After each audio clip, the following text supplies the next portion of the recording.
കേരളത്തിലെ ബി.ജെ.പിയുടെ പുതിയ അധ്യക്ഷൻ ആരാവും എന്നുള്ള ചോദ്യം അന്തരീക്ഷത്തിൽ ഇങ്ങനെ പുകയാൻ തുടങ്ങിയിട്ട് ദിവസങ്ങളല്ല മാസങ്ങളായി. ഈ ആഴ്ചകളിൽ തന്നെ പുതിയ അധ്യക്ഷനും പുതിയ നേതൃമാറ്റവും ബി.ജെ.പിയിൽ ഉണ്ടാവും എന്നുള്ള വാർത്തകളും പുറത്തു വന്നിട്ടുണ്ട്.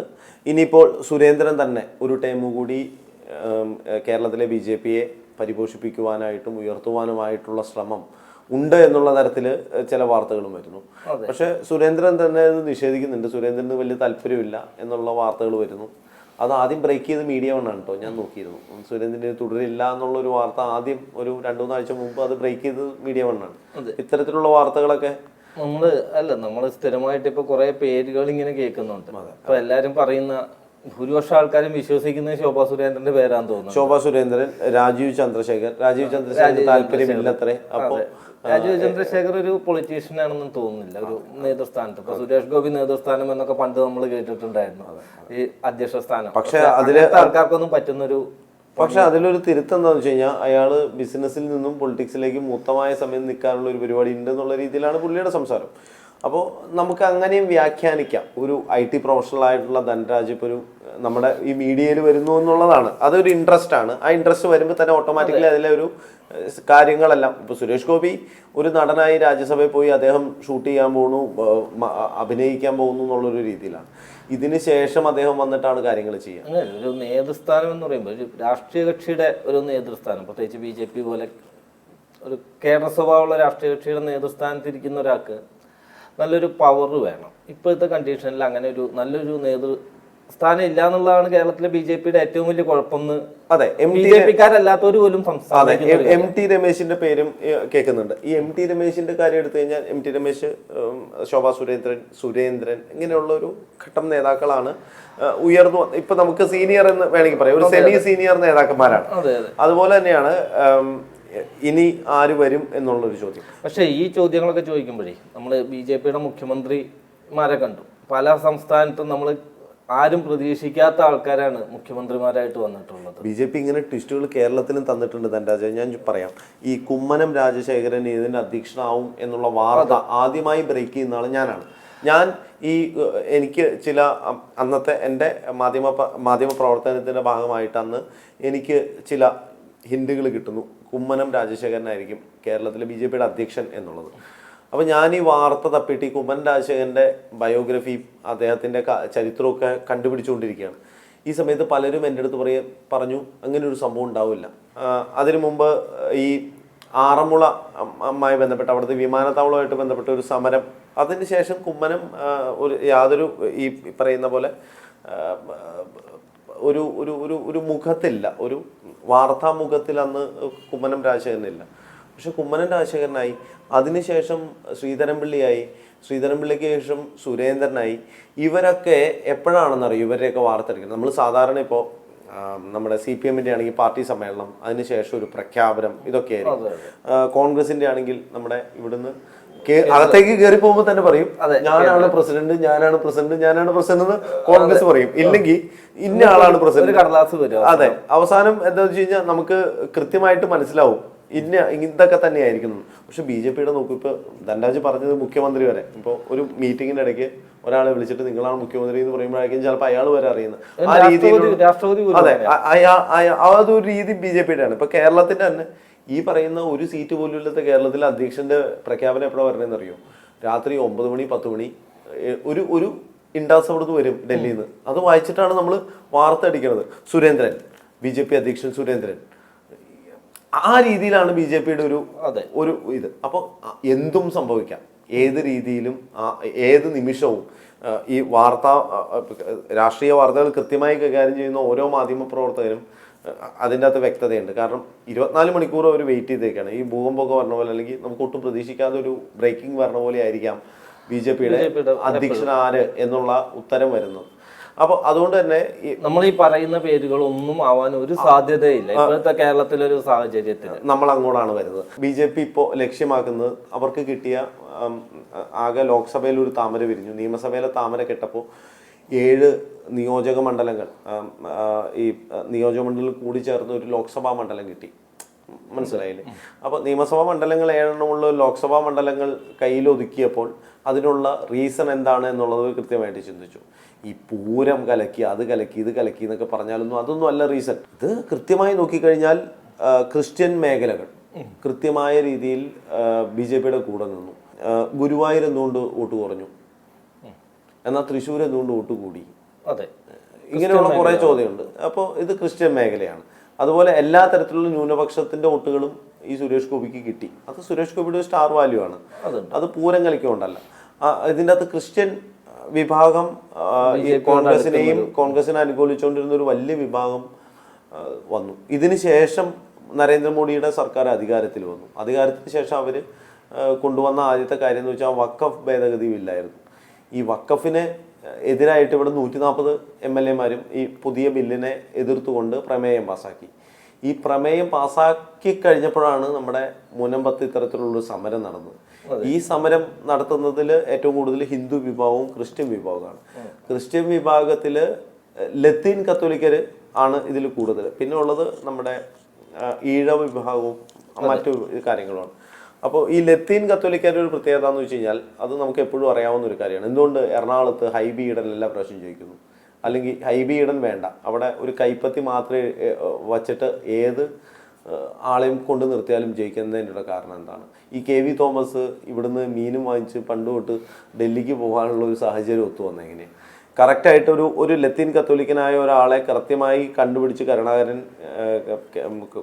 എറണാകുളത്ത് നിർത്തിയതിപ്പോൾ കരുണാകരന് ബുദ്ധിയൊക്കെ ഉണ്ട്, ഇത് കഴിവൊന്നുമില്ല, പക്ഷെ ഒരു സഭയുടെ ഒരാളായിരിക്കണം എന്നുള്ളതാണ്. ഇപ്പോൾ തിരുവനന്തപുരത്ത് BJP തോൽക്കാനുള്ള മെയിൻ കാരണം ലത്തീൻ കത്തോലിക്കരുടെ കോൺഗ്രസ് പ്രണയമാണ്. അവർ കൈപ്പത്തി കണ്ടാൽ കൈപ്പത്തിക്ക് വോട്ട് ചെയ്യുള്ളൂ, അല്ലാണ്ട് ശശി തരൂരിനെ കണ്ടിട്ടല്ല. ശശി തരൂർ മുമ്പിൽ വന്നാൽ ചിലപ്പോൾ ഒരു ചീത്ത പറയും, പക്ഷെ അവർ കൈപ്പത്തിക്ക് വോട്ട് ചെയ്യുള്ളൂ. അപ്പോൾ ഇത്തരത്തിൽ അവർക്ക് അവരുടേതായിട്ടുള്ള ഒരു വിശ്വാസ പ്രമാണങ്ങളിൽ ഒന്ന് കോൺഗ്രസ് ആയിരുന്നു. ആ കോൺഗ്രസ് വരെ ഇപ്പോൾ തിരിഞ്ഞു നിൽക്കുന്ന അവസ്ഥയിൽ നിൽക്കുമ്പോൾ BJPക്ക് അനുകൂലമായി അവർ സംസാരിക്കുമ്പോൾ കേരളത്തിലെ ക്രൈസ്തവ സമൂഹങ്ങൾ മുഴുവനായി നോക്കിക്കഴിഞ്ഞാൽ അതിൽ നല്ലൊരു ശതമാനം ആളുകളും BJPയോടൊപ്പം നിൽക്കുവാൻ താല്പര്യപ്പെടുമ്പോൾ കേരളത്തിലെ ഈ ഇടത് വലത് രാഷ്ട്രീയ പാർട്ടികൾ മുന്നണികൾ ഇവർ തമ്മിലുള്ള അങ്ങോട്ടും ഇങ്ങോട്ടുള്ള അടി പിടി ബഹളം, ഈ പ്രീണനം ഇതൊക്കെ നടക്കുമ്പോൾ അവർ BJPക്ക് ഒരു ഓപ്ഷൻ ഉണ്ട്. പക്ഷെ BJPനെ അവർ നെറ്റിച്ചൊളിച്ച് കാണുന്ന ഒരു കാര്യം എന്ന് വെച്ചാൽ ഇതിൻ്റെ അകത്തും അടിയാണല്ലോ, ഇതിൻ്റെ അകത്തും വഴക്കാണല്ലോ, ഇതിൻ്റെ അകത്തുള്ള ഒരു കാരണം ഒന്നും ചെയ്യുന്നില്ലല്ലോ, ഇങ്ങനെയുള്ളൊരു കേസ് ഒന്ന് നിൽക്കുന്നു. ഈ സുരേന്ദ്രൻ സോഷ്യൽ മീഡിയ തന്നെ സുരേന്ദ്രൻ വേണം എന്ന് പറഞ്ഞിട്ടാണ് സുരേന്ദ്രൻ്റെ ശബരിമല ഒരു സംഭവം നടക്കുമ്പോൾ ഇപ്പോൾ ഇവർ പറയുന്നത് ശോഭാ സുരേന്ദ്രൻ എന്നാണ്. ഒരു ക്രൗഡ് പുള്ളറായിട്ടുള്ള ഒരു വലിയ അങ്ങനത്തെ ഉള്ള ജനനേതാവായിട്ടുള്ള ഒരാൾ ഈ ആദ്യം ധൻരാജ് പറഞ്ഞ പോലെ കൃത്യമായി ചോദ്യം ചെയ്യപ്പെടേണ്ടതാണ്. അതിന് കൃത്യമായ റിസൾട്ടായിരുന്നു വന്നത്. അതിപ്പോൾ കുമ്മനം ചില സമയത്ത് പരാജയപ്പെട്ടു. അദ്ദേഹത്തിന്റെ ഫേസ് വെച്ചിട്ടാണ് അദ്ദേഹത്തെ മുമ്പിൽ. നമ്മൾ ഈ പറയുന്ന കാര്യങ്ങളൊക്കെ കൃത്യമായിട്ട് മനസ്സിലാക്കാൻ കഴിവുള്ള ആൾക്കാരാണല്ലോ ഡൽഹിയിൽ ഇരിക്കുന്നത്. അവർക്ക് അങ്ങനെ സാധ്യമായാൽ ഇവിടുന്ന് നുണകളൊന്നും പറഞ്ഞ് അവരെ അവിശ്വസിപ്പിക്കാതിരുന്നാൽ ചിലപ്പോൾ നല്ലൊരു അധ്യക്ഷനെ കിട്ടാം. ഇനി പറയാൻ പോകുന്നത് ഒരു ന്യൂനപക്ഷത്തിലുള്ള ഒരാളെ അധ്യക്ഷ സ്ഥാനത്തേക്ക് എത്തിക്കുവാനുള്ള സാഹചര്യം ഉണ്ടോ എന്നുള്ളതാണ്. അത് എത്രത്തോളം സാധ്യമാവും എന്നുള്ളതാണ്. കാരണം BJP ഒരു ഹിന്ദു പാർട്ടിയാണെന്നൊരു ചീത്തപ്പേരുണ്ട്, അല്ലെങ്കിൽ അങ്ങനെ ചീത്തപ്പേരല്ല, അങ്ങനെ ഒരു പേരുണ്ട് BJPക്ക്. അപ്പോൾ ആ പേര് മാറ്റുവാനും ഒരു മതേതര മുഖം കേരളത്തിൽ വരുവാനും കേരളത്തിൽ അത് വളരെ അത്യാവശ്യമായിട്ടുള്ള. പിന്നെ ഇവിടെ കേരളത്തിൽ മതേതരത്വം എന്ന് പറയുന്നത് ഒരു പ്രത്യേക പിന്നില്ലേ SDP അവരുടെ മതേതരത്വം. BJP മാത്രമേ ഉള്ളൂ മതേതര അല്ലാത്ത. അതെ അവര് വരെ മതേതരത്വം സോഷ്യലിസം സിന്ദാബാദ് എന്ന് പറയുള്ളൂ. അപ്പൊ അങ്ങനത്തെ ഒരു ഇടയ്ക്ക് അരിയും മലരും വാങ്ങിച്ചോ എന്നൊക്കെ പറയുമെങ്കിലും കുന്തിരിക്കും. അപ്പോൾ ഈ ഒരു ചർച്ചാവേളയിൽ അല്ലെങ്കിൽ ഒരു രാഷ്ട്രീയ പാർട്ടി എന്നുള്ള നിലയിൽ നിൽക്കുമ്പോൾ മതേതരത്വം പറഞ്ഞില്ലെങ്കിൽ കേരളത്തില് രക്ഷപ്പെടില്ല. ഇപ്പൊ ഒരു സാഹചര്യം ഉള്ളതെന്ന് വെച്ച് കഴിഞ്ഞാൽ ഈ കുന്തിരിക്കം വളരെയധികം ഉപകാരം ചെയ്തിട്ടുണ്ട് BJP. അതെ പക്ഷെ അത് ആ ഉപകാരം കൃത്യമായിട്ട് ഉപയോഗിക്കാൻ BJPക്ക് പറ്റി. പക്ഷെ ആലപ്പുഴയിൽ വോട്ട് കൂടി. ആലപ്പുഴ വെച്ചാണ് ഈ കുന്തിരിക്കം സംഭവിക്കുന്നത്. അപ്പോൾ ഒരു ന്യൂനപക്ഷ അധ്യക്ഷൻ ഉണ്ടാവുമോ എന്നുള്ളതാണ് ചോദ്യം. ന്യൂനപക്ഷ അധ്യക്ഷൻ സ്വാഭാവികമായിട്ട് വരാം. കാരണം PC ജോർജിന് അവിടെ നല്ലൊരു സ്കോപ്പ് ഉണ്ട്. അല്ലെങ്കിൽ PC ജോർജിനോട് ഇപ്പൊ കോടതി മറ്റേ രാഷ്ട്രീയക്കാരനായിട്ട് നിൽക്കാമോ എന്നൊക്കെ ചോദിച്ചിട്ട് ജാമ്യമൊക്കെ റദ്ദാക്കി. അങ്ങനെ വിഷയം ഉണ്ടെങ്കിൽ പോലും അങ്ങനത്തെ ഒരു കണ്ടീഷനിൽ കൂടെ ഒരു പേഴ്സണൽ റിവെഞ്ചും കൂടെ ഉള്ള ഒരു മനുഷ്യനെ പിടിച്ചിട്ട് ഇവിടെ രാഷ്ട്രീയക്കാരനാക്കി കൊണ്ടുവരികയാണെങ്കിൽ അത് ഉപകാരം ഉണ്ടാവുകയുള്ളൂ. മിക്കവാറും PC ജോർജിനെ പോലെ ഒരു രാഷ്ട്രീയക്കാരൻ ഒറ്റയ്ക്ക് PC ജോർജ് പേഴ്സണലായിട്ട് ഞാൻ പറഞ്ഞാൽ PC ജോർജ് ഞാനുമായിട്ടൊക്കെ സംസാരിക്കുമ്പോൾ അദ്ദേഹത്തിന് അങ്ങനെ മൊത്തമായിട്ട് കേരളത്തിൽ തിരുവനന്തപുരം മുതൽ കാസർഗോഡ് വരെ ഇങ്ങനെ കറങ്ങി നടക്കുവാനുള്ള ഇഷ്ടമാണ് ഭയങ്കരമായിട്ട്. ആൾക്കാരോട് എന്നാ മാനെ എന്ന് പറഞ്ഞുകൊണ്ട് ഇങ്ങനെ നടക്കാനൊക്കെ ഇഷ്ടമാണ്. പക്ഷെ അദ്ദേഹത്തിന് അതിനുള്ള ഒരു ആരോഗ്യസ്ഥിതി അല്ലെങ്കിൽ അത് പറ്റുമെന്ന് അറിയില്ല. പക്ഷെ വളർന്നു വരുന്ന വ്യക്തി എന്നുള്ള ഷോൺ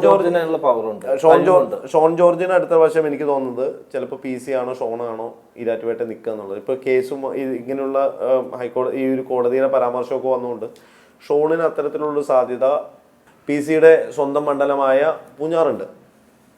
അപ്പോൾ അങ്ങനെ നിൽക്കുമ്പോൾ PC എവിടെ പോകും എന്നുള്ളതാണ് ചോദ്യം. PC-ക്ക് ഈ ഒരുപാട് PC-ക്ക് രാഷ്ട്രീയത്തിൽ നേതാവായിട്ടൊക്കെ നിൽക്കാനുള്ള ഒരു ബുദ്ധിമുട്ടുണ്ട്. അദ്ദേഹത്തിൻ്റെ കരിയർ പോയി എന്നൊക്കെ പല നിരീക്ഷകരും പറയുന്നുണ്ട്. അതെങ്ങനെയാണ് വാട്ട് എവർ ഇറ്റ് ഈസ് നമുക്ക് അറിയില്ല. പക്ഷേ PC-ക്ക് ഒരുപാട് നമ്മുടെ ഇവിടുത്തെ അണ്ണന്മാർ ഒരുപാട് സ്ഥലങ്ങളുടെ ചെയർമാനും അതും ഇതൊക്കെ ആയിട്ട് ഇന്നോവയിൽ നടക്കുന്നുണ്ട്. ഇതുപോലെ കേന്ദ്രത്തിലുണ്ട് ഇങ്ങനെ കുറേ സ്ഥലം. അപ്പോൾ അവിടെ എവിടെയെങ്കിലും പോസ്റ്റ് ചെയ്യാനുള്ള സാധ്യതയുണ്ട്. ന്യൂനപക്ഷത്തിന് ഇപ്പം എന്തായാലും നമ്മൾ BJP-യിൽ നിന്ന് നല്ലോണം സ്ഥാനങ്ങൾ കൊടുക്കുന്നുണ്ട്. അപ്പോൾ ജോർജ് കുര്യനെ മന്ത്രിയാക്കി.